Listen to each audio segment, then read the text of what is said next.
The more you chase happiness, the more it eludes you. The more you seek control over the world, the more chaotic it seems. This is the central paradox of modern life, and most men are trapped in it. They are playing a game they are designed to lose. Why?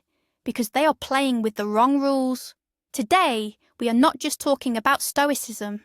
We are unlocking 5 specific protocols for building an unshakable mind, a mind that thrives in a world engineered for your distraction and your weakness. This isn't ancient history. It is a modern operating system for the mind that only a select few are willing to install. It is a hidden truth that separates the mentally powerful from the mentally fragile. Before we begin, a small task. Go to the comments and write one word that describes your current mental state. Be honest. We will return to this at the end. Let's begin. Look around you. Your phone is a battlefield for your attention.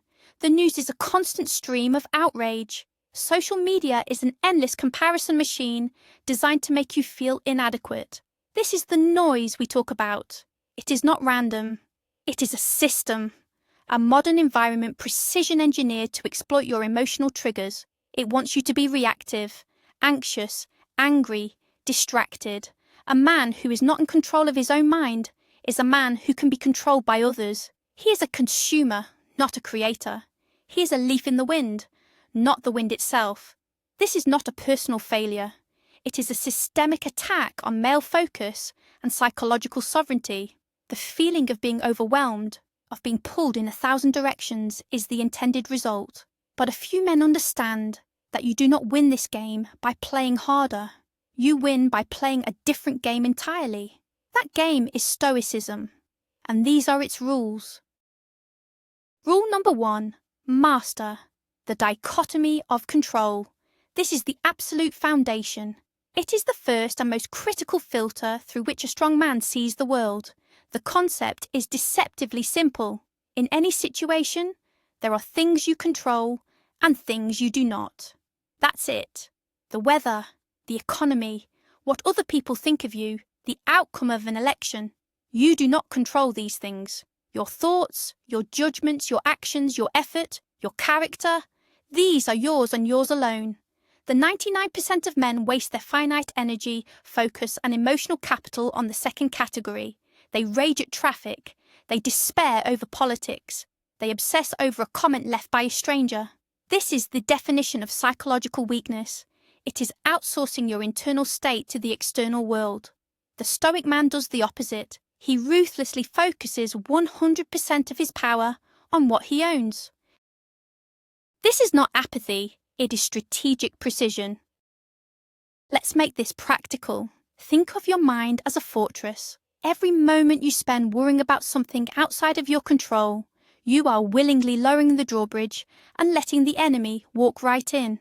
You are giving away your power for free. A negative comment on your work appears. The average man feels a surge of anger or shame.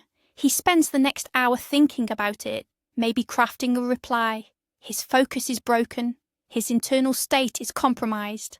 He has let an external event, something he cannot control, dictate his reality. The Stoic man sees the comment.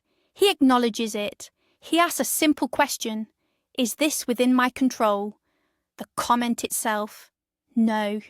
The opinion of the person who wrote it? No. The quality of his future work? Yes. His response to the criticism? Yes. He focuses only on what he can do next. He can learn from it if it's valid, or dismiss it if it's not. Then he gets back to work. He keeps the drawbridge up. This leads to a profound shift. You must abandon the external scorecard and adopt an internal one. Society teaches you to measure yourself by things you don't control. Your title, your follower count, the size of your house, the praise you receive. This is a recipe for anxiety. The internal scorecard is different. It measures you by what you own. Did you act with integrity today? Did you give your absolute best effort regardless of the result? Did you choose discipline over cheap comfort? Did you respond to a challenge with virtue and not with panic? These are the only metrics that matter. When you live by the internal scorecard, you become immune to both praise and criticism. Praise doesn't inflate your ego because you know your work still has to be done. Criticism doesn't crush you because you judge yourself on your effort, not the outcome. You are playing your own game. The ultimate result of mastering this dichotomy is freedom, true psychological freedom. You are no longer a puppet whose strings are pulled by external events. You are the one in control of your own inner world. This is the fundamental distinction between a man who is an actor in his own life and one who is merely a reactor. The reactor is a slave to circumstance. His mood is determined by his morning commute, his boss's email, the stock market. The actor understands that he cannot choose his circumstances, but he always chooses his response. This is where all his power lies. It is the source of an unshakable mind. Your first task is to become a ruthless auditor of your own thoughts. For the next 24 hours, notice every time your mind drifts to something you cannot control. Acknowledge it and consciously redirect your focus back to what you can. This is your first training exercise.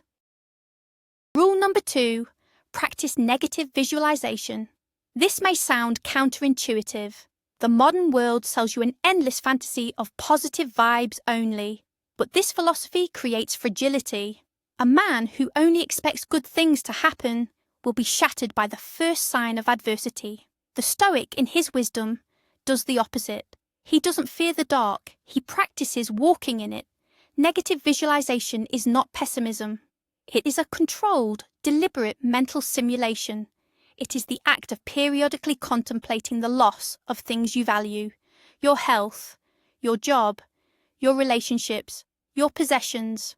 Not to dwell in misery, but to achieve 2 critical objectives: to build resilience and to cultivate a profound sense of gratitude for what you have right now. It is a vaccine against despair. By exposing yourself to a small, controlled dose of imagined loss, you build an immunity to the shock of actual loss. The myth of constant positivity is dangerous. It teaches you that negative thoughts or events are unnatural. It suggests that if something bad happens, your world is ending. This mindset makes you brittle. It makes you weak. The Stoic understands that chaos, loss, and pain are not exceptions to life. They are part of its very fabric. Anti-fragility, a concept popularized by Nassim Taleb, is the idea of something that gains from disorder. Your mind can be anti-fragile. Negative visualization is the training ground. When you have mentally rehearsed losing your job, you don't panic when the economy takes a downturn. You have already walked that path in your mind. You have already considered your next steps. You are prepared. You are not just surviving in the chaos, you are positioned to gain from it. The man who has never contemplated winter will freeze at the first frost. Here is the practice. It is simple, but not easy. Each morning for just 5 minutes, find a quiet space, close your eyes, and choose one thing you value. It could be your car, your phone, or something far more significant, like your ability to see or walk. Now vividly imagine that it is gone. Truly feel the absence. Imagine the inconvenience, the frustration, the sadness. Don't wallow in it, but don't shy away from the feeling either. Stay with it for a few minutes, then open your eyes and feel the overwhelming rush of relief and gratitude that it was just an exercise. Your car is still in the driveway, your phone is in your pocket, your legs still carry you. The profound appreciation you will feel in that moment is a powerful anchor. You will stop taking your world for granted. That cup of coffee, that conversation, that moment of health, it all becomes a gift, not a guarantee. The long-term outcome of this practice is a fundamental rewiring of your brain. You will fear less because you have already faced your fears in a controlled environment. You will be harder to break because you have built a psychological fortress against misfortune. Most importantly, you will live with a greater sense of presence and joy. The things that used to annoy you, a slow internet connection, a misplaced set of keys, will seem trivial in comparison to the significant losses you have contemplated. You gain perspective. You stop sweating the small stuff because you have stared, willingly, at the big stuff. This is not about inviting tragedy. It is about becoming the kind of man who, if tragedy strikes, is ready to stand firm, unshakable. Rule number 3. Embrace amor fati. Love your fate. This is perhaps the most difficult and most powerful of all the Stoic rules. It moves beyond mere acceptance of what happens. Acceptance can be passive. It can feel like resignation. Amor fati is active. It is aggressive. It is the conscious decision to not just tolerate your fate, but to love it, to see everything that happens to you, the good, the bad, the ugly, as necessary and even desirable. It is the belief that every obstacle, every setback, every moment of pain is not just something to be endured, but something to be embraced as fuel. This is the mindset of the elite 1%. The average man wishes for an easy life.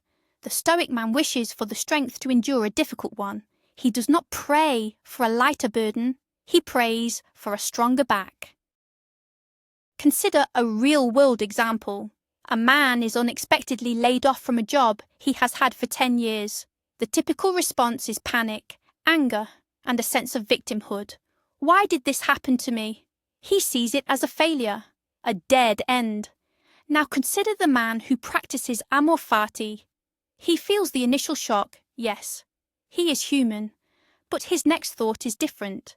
It is not, why me, but what for? He sees this event not as a punishment, but as a redirection, an opportunity. Perhaps this is the push he needed to start his own business. Perhaps this is the chance to learn a new skill he has been putting off. He sees the obstacle not as blocking the path, but as being the path. He loves this event because it will force him to grow. He finds the advantage in the disadvantage. This is not delusion.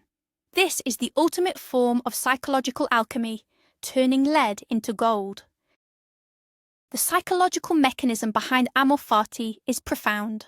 It completely reframes your relationship with reality. When you fight against what is, you create immense suffering. The fight itself is what drains you. Resisting reality is like trying to push a river upstream. It is futile and exhausting. When you practice amor fati, you stop fighting.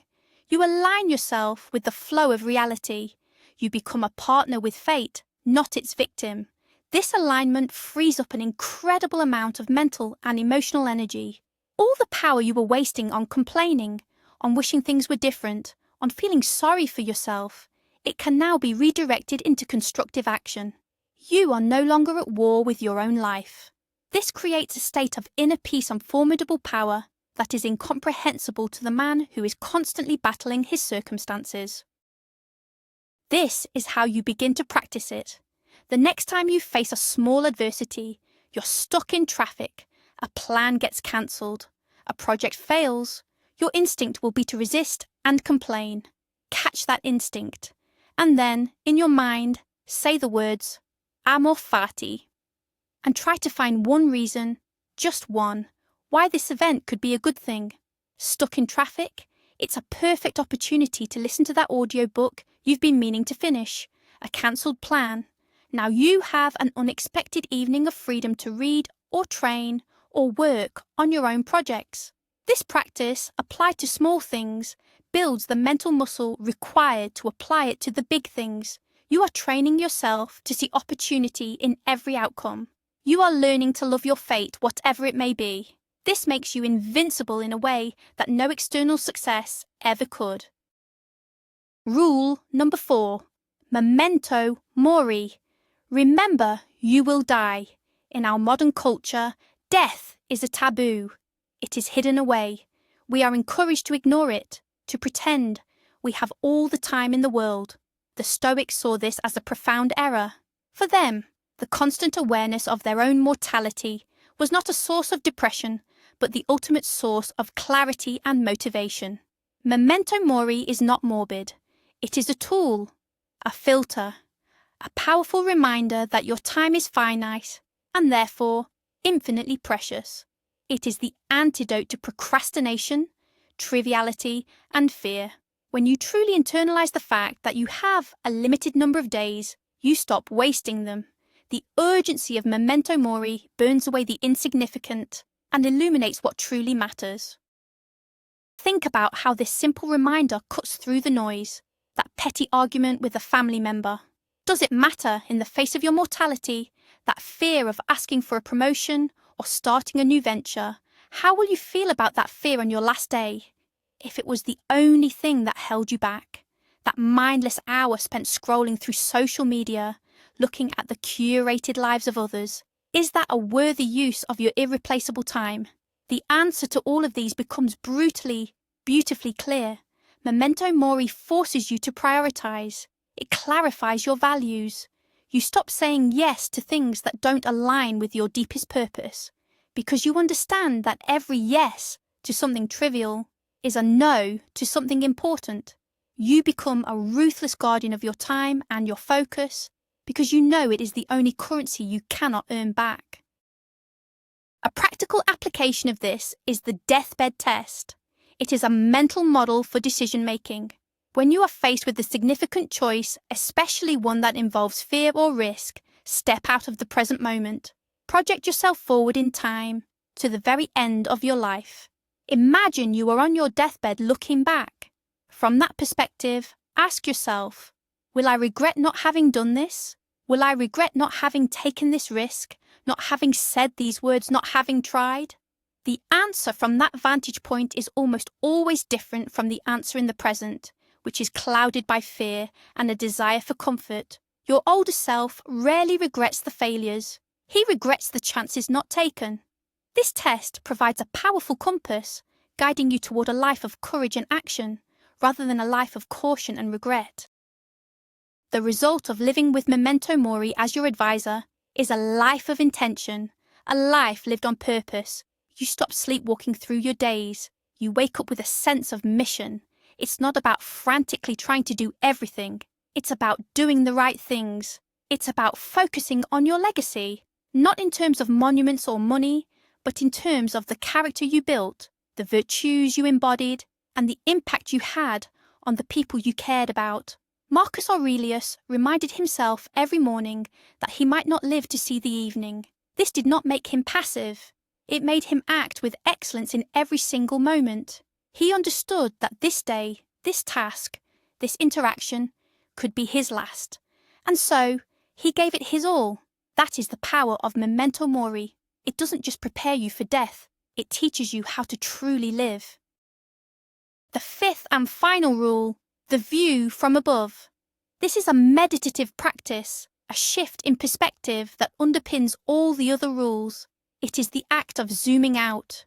The Stoics, particularly Marcus Aurelius, would practice visualizing themselves from a great height. Imagine your physical body right now, in the room you are in. Now zoom out. See the building, the street, the city. Zoom out further. See your country on the map, the continent, the curve of the earth. See the planet as a small blue marble hanging in the vast, silent blackness of space. See the solar system, the galaxy, the endless clusters of galaxies stretching into infinity. From this perspective, look back at your own life. This is the view from above. It is a tool for cultivating a cosmic perspective.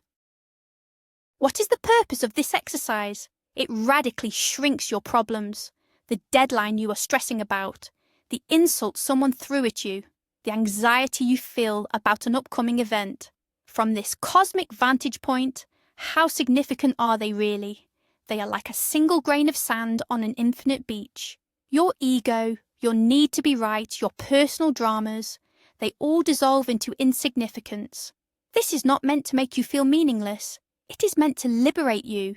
It frees you from the tyranny of the ego, the prison of your own petty concerns. It provides a profound and immediate sense of calm. The noise of the world, the buzzing anxieties of your mind, they all quiet down when you realize the sheer scale of existence. You see the bigger picture and your place within it. This practice directly counters the solipsistic trap of modern life, where our phones and social media feeds convince us that our personal world is the entire world. The view from above shatters that illusion. It reminds you that you are a part of something immeasurably vast and ancient. This doesn't diminish your importance, it contextualizes it.